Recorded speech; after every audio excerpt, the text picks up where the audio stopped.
আপনার কি জানা আছে যে ভয়কে আমরা অনেক সময় মনের ভুল ভাবি, সেই ভয়ই আমাদের জীবন বাঁচায়? কিন্তু একই ভয় আবার আমাদের অসুখীও করে দেয়। তাহলে ভয় কি শুধু কল্পনা, না এর পেছনে আছে বিজ্ঞান আর আছে আধ্যাত্মিক সত্য? ভয় কোনো কল্পনা নয়, এটা আমাদের মস্তিষ্কের একটি স্বাভাবিক প্রতিক্রিয়া।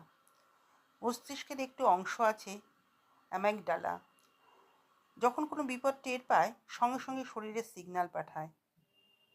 তখন কি হয়? হৃদস্পন্দন বেড়ে যায়, হাত পা ঠান্ডা হয়ে যায়, শরীর সতর্ক হয়ে যায়।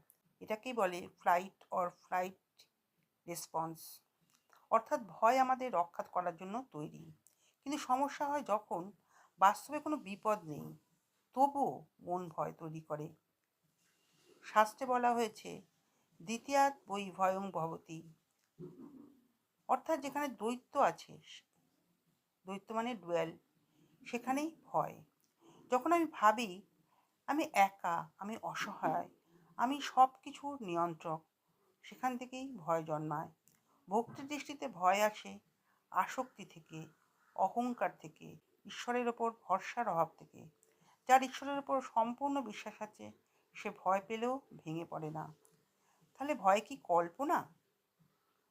শরীরের ভয় হলো বাস্তব, মনের ভয় অনেক সময় কল্পিত, আর আত্মার ভয় অজ্ঞতার ফল। ভয় নিজের শত্রু নয়, ভয় আমাদের শিক্ষক। যখন ভয় আসবে নিজেকে জিজ্ঞেস করুন, এই ভয় কি বাস্তব বিপদে, নাকি মনের তৈরি গল্প? আর যদি ঈশ্বরকে স্মরণ করেন, ভয় শক্তিতে বদলে যায়।